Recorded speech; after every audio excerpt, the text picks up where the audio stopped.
Welcome to Aha Moments, the podcast where we explore the breakthroughs and insights that shape our professional journeys. Whether you're a new teacher finding your way or a seasoned educator seeking fresh ideas, we've got you covered. In each episode, we dive into the hearts and the minds of our very own Pinellas County teachers and share challenges, triumphs, tips, and strategies. Get ready to be inspired, learning something new, and experience your very own aha moments.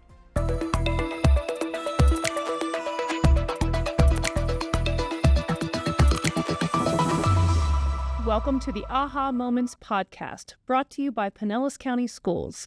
I am Robin Ford, a senior coordinator for professional development, and I'm thrilled to be here with my co-host. My name is Jolene Jackson, and I am the Director of Professional Development. Today, we are exploring the crucial topic of conditions for learning and how effective educators create environments where students thrive. That's right, Robin. We have two exceptional educators with us today that we are so happy to have you join us.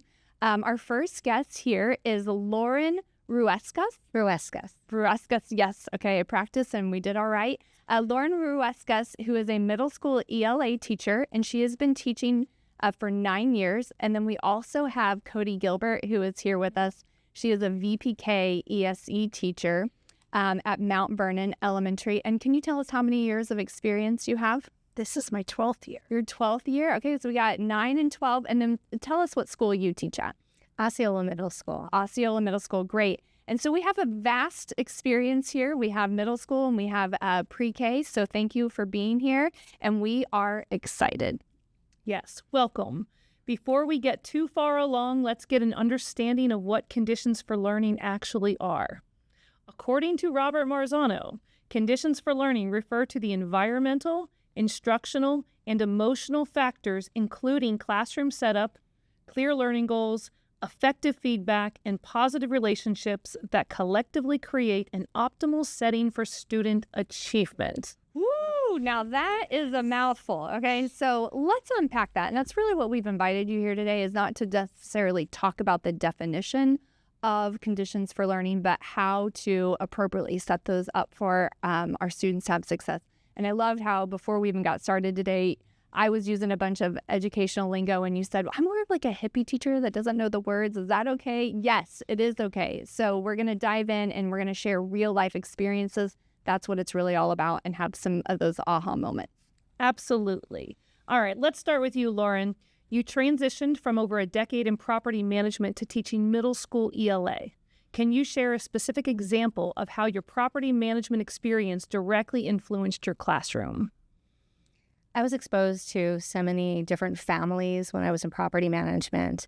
Worked in various buildings and properties throughout Florida and in Texas. And I was exposed to just a huge amount of people that came from different backgrounds, different socioeconomic backgrounds, and different countries, immigrants. So I was exposed to so many different people that carried into being a teacher, because I'm exposed to so many different children facing so many different situations at home, whether it's they're new to the country or if their family is struggling a bit more than maybe a neighbor is. And that has really helped me connect with not only my students, but with their families as well. Yeah. So, yeah, well, that is absolutely wonderful. And it's just interesting as you were speaking to see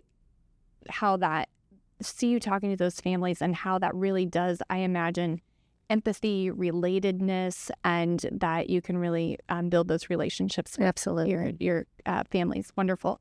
Cody, so you shared with us a little bit about how you have made some adjustments over the years into setting up your conditions for learning, and you shared with us specifically the classroom environment. And so kind of what are some steps that you've taken to set up your room so that your learners really thrive? Well, so I don't think you can create a room from the get-go, because you don't know who your students are and who's around you. And building an environment that is fluid enough to encompass everybody who comes into your space is very important. So throughout the years, I've changed things based on who is in front of me, because if I have kids that need bigger spaces to play, or for a while I bought yoga mats because they were really struggling to sit at a table, and having them on the floor and having a defined space was very important to them. And something that I've done some research on is kind of that, what do they call it? Flexible seating. I know they call that. We call it a space for you. Okay. Yes. So just changing up based on who's in front of me and what their specific needs are. Yeah.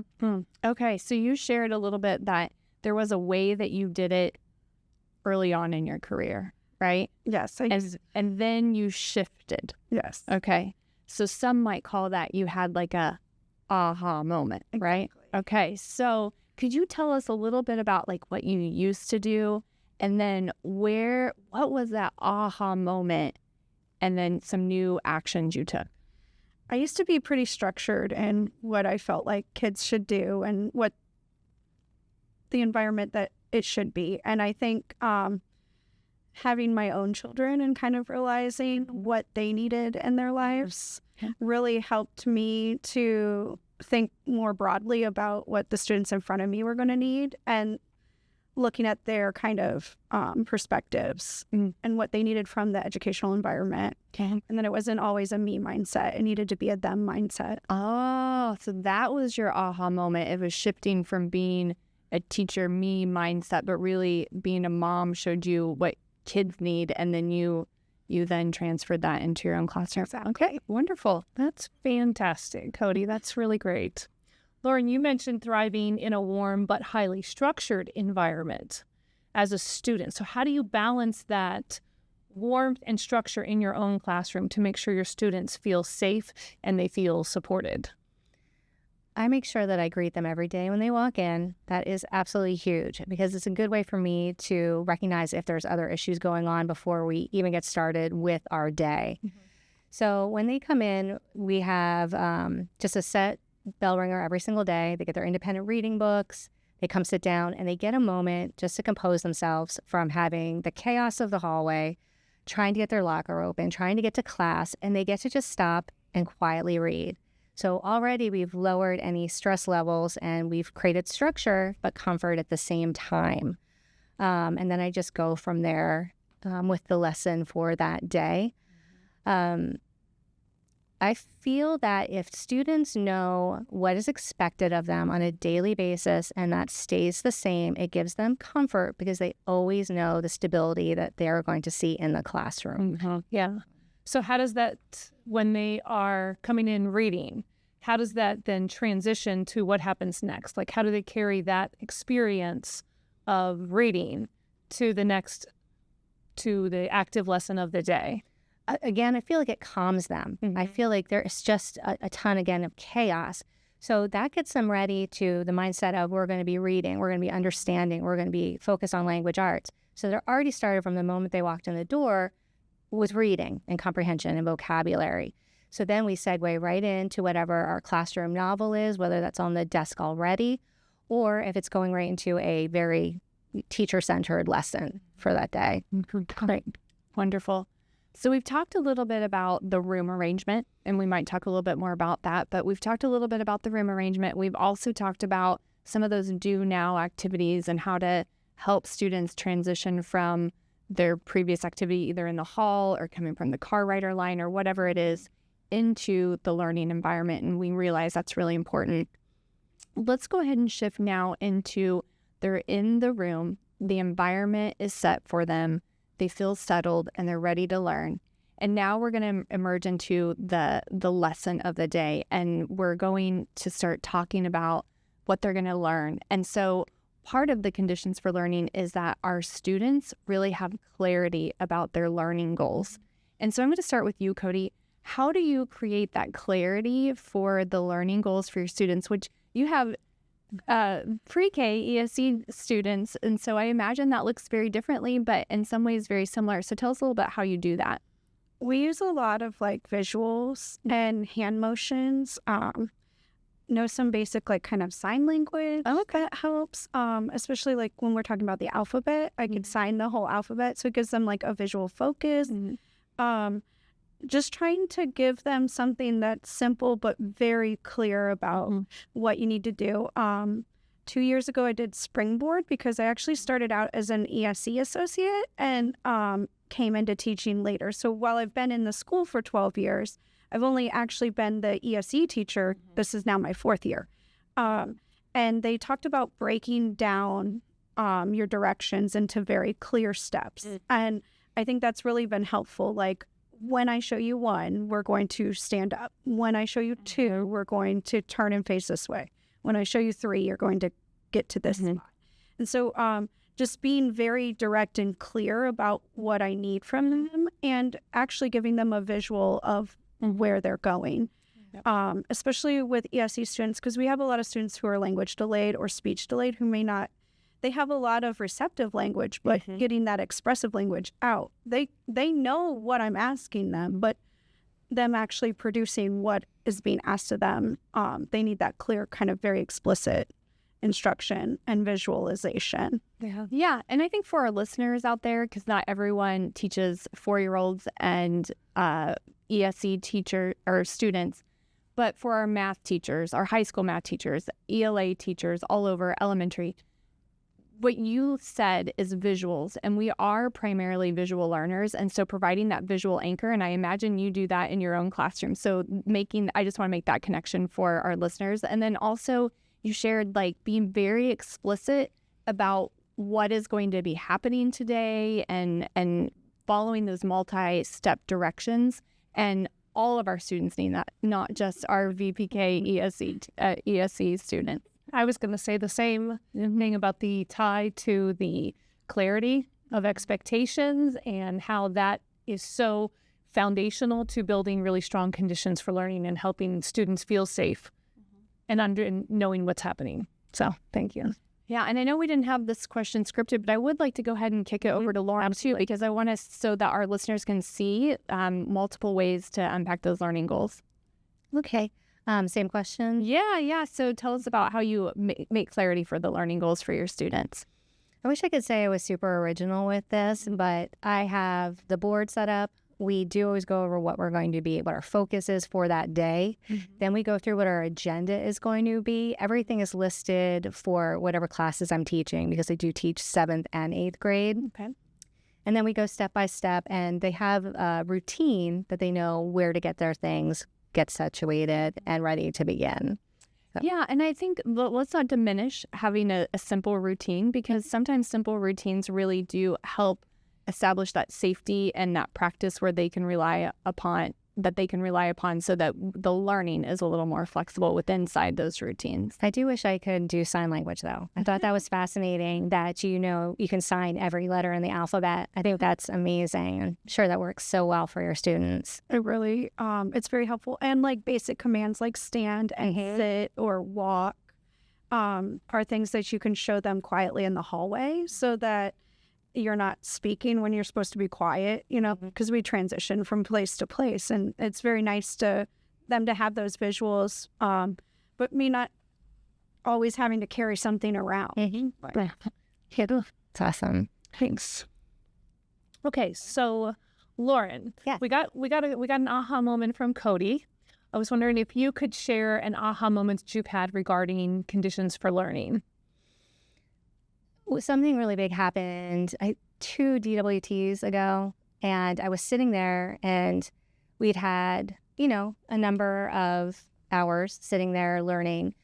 And I remember thinking, I am a grown woman. This is my career. And if I don't stand up soon and move around and have a break, and I remember thinking vividly, this is how my students feel. They're in school all day long, and it's not even their favorite subject all the time. And so that was an aha moment for me to bring a little more joy, a little more of a tiny break in our routine. It doesn't have to be every day. But for example, today I could see 5th period, the kids were zoning out in the classroom, and we just stopped for a second, and we stood up, and we stretched, and we talked and giggled for like a minute. That was it. We sat back down. It was such a change. and the way they were sitting and how they were paying attention to the lesson. And it's just something that was a big aha moment. And it's continued for 2 years for me to just keep in mind they're 12. They want to move around a little bit. Yeah. They need breaks. Yes. Wow. So you added joy where you just had to move and laugh for a minute. What are some other ways that you bring that movement and that kind of aliveness into the active learning environment? We do a lot of collaborative work. My room is set up with round tables, so it's really easy for me to be like, okay, turn to your partners, turn to your table mates, and let's get together. So I usually have them come up to the front of the room, and they take turns, sharing what their knowledge and what they have found out. And they're silly, and they're goofy about it, and they're nervous. And then they get lollipops. I know, we want them to want to learn, but the lollipops help them quite a bit. And it's just, again, the movement. They get up. They get to be a little bit silly, a little bit goofy. It doesn't mean they're not getting the target and they're not learning. It just means they're having a little bit more fun with our goals. Absolutely. And again, joy. Yeah. Cody, do you incorporate movement into your classes? Oh, yes. I imagine you did that too. Well, and also like when I think about them sitting on the carpet in front of me for story time, in the past, I would say you have to sit on your bottom, crisscross applesauce, but that's not realistic for some students, especially some of our ESC students who maybe they can't sit crisscross. They have like physical therapy needs or stuff like that. So letting them, like some kids sit kind of in the back of the room where maybe they're standing up. I remember very specifically last year, a little girl, and we were really struggling with like just listening. She loved the story, but she just shouted out constantly.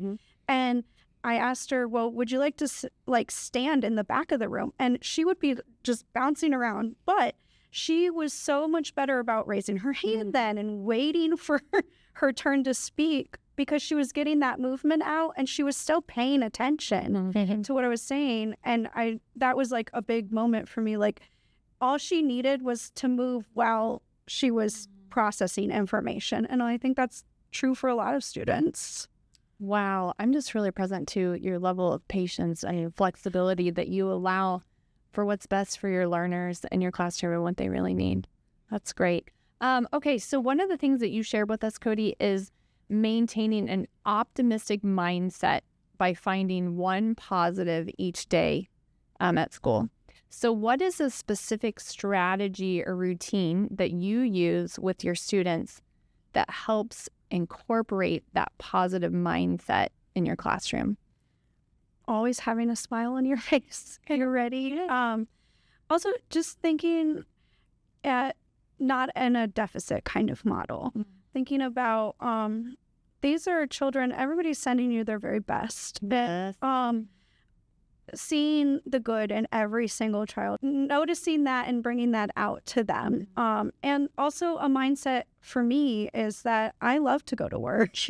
And I think sometimes the conditions for learning start there, is like me wanting to be there and me enjoying the space that I'm in is important. When they see that, they enjoy it more, because I love listening and seeing them when they understand something. That's like the best thing in the world. Can you dive a little deeper into that? Like share a specific example of when your mindset, your approach, your conditions for learning help turn a bad situation around with a student?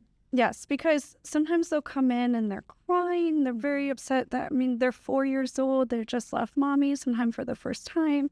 And when they see that somebody's there and wants them there, I think that a lot of the time switches things around, giving them a moment for a hug and just them knowing that I'm happy that they're there. I'm happy to be here. That is, that's almost always can turn a situation around. Yeah.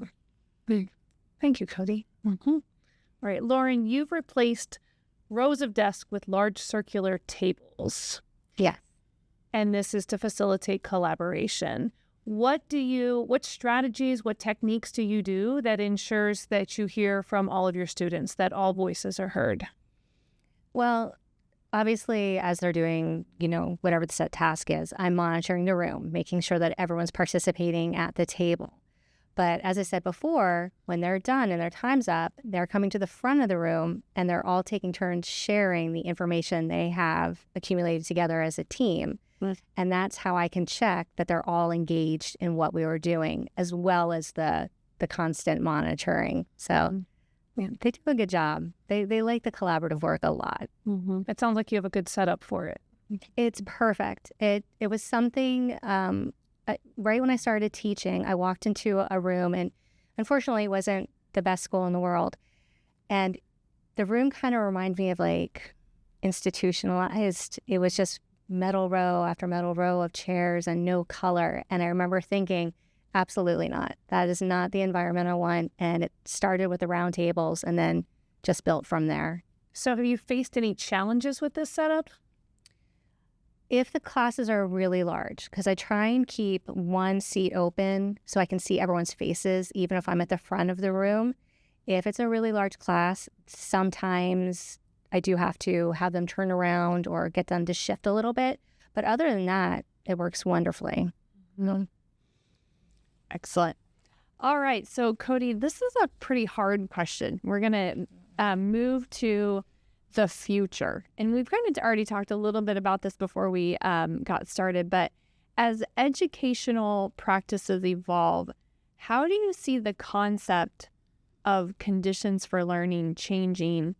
And what should educators do to stay ahead of that and keep that in mind? So I think we're already seeing a shift. I'm already seeing a shift from when I started.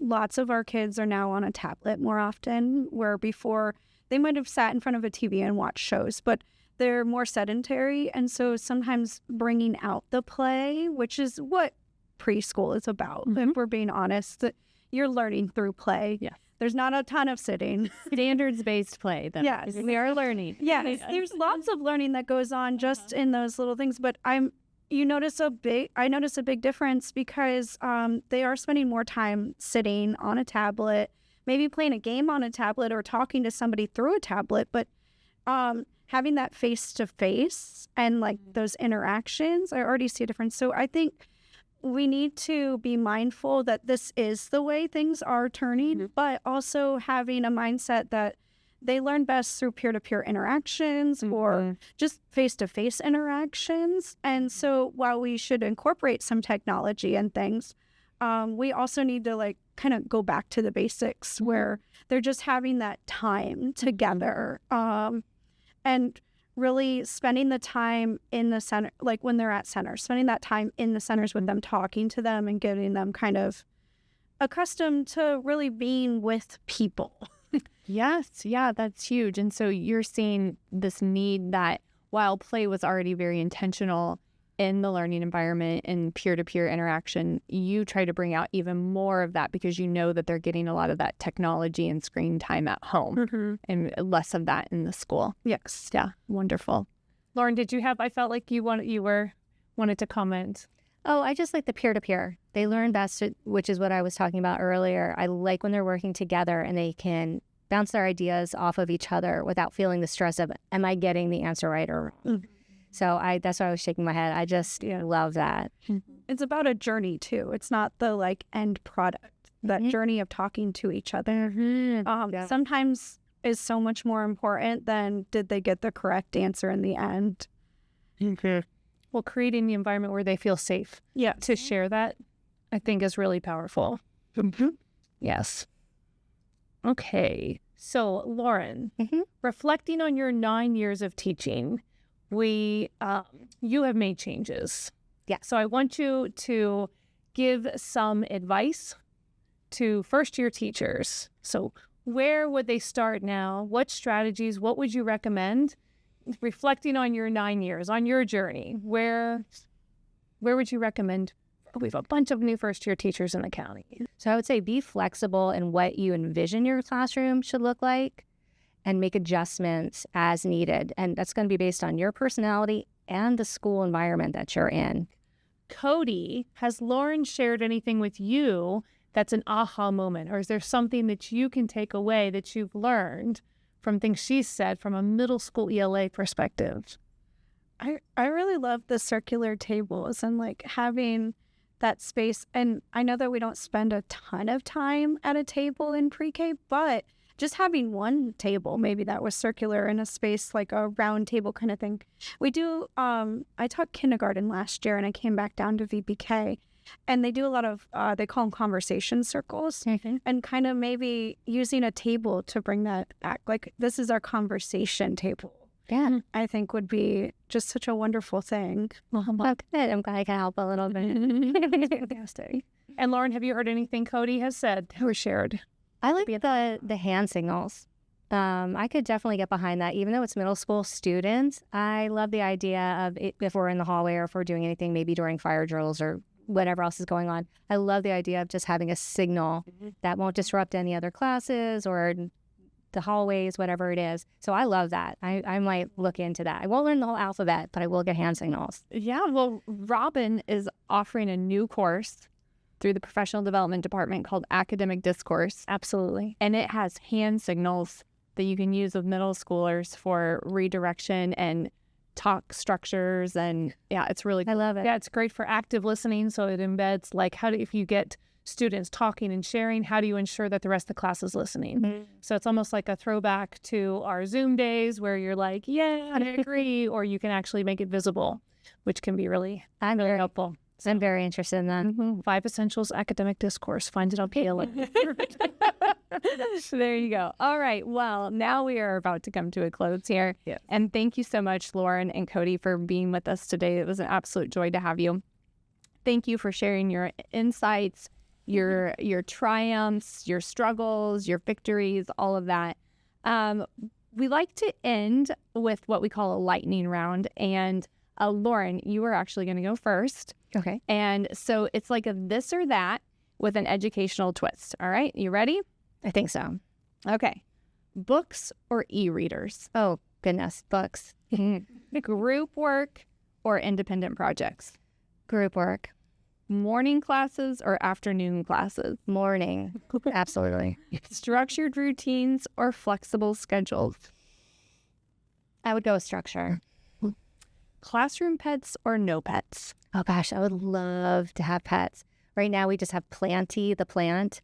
And, we do water Planty, but I would love to actually have it. That'd be amazing. That's fantastic, Lauren. All right, Cody, you're up. Are you ready? Yep. Okay. Interactive whiteboards or chalkboards? Interactive whiteboards. Hands-on activity or digital learning? I feel like we already know that one. Hands-on. Field trips or virtual tours? Field trip. Excellent. Frequent assessments or occasional assessments? Frequent. You need that. Okay. Okay. Classroom design. Flexible seating or traditional desks? We learned so much about that. I know. I feel like I could have answered for them already. I know.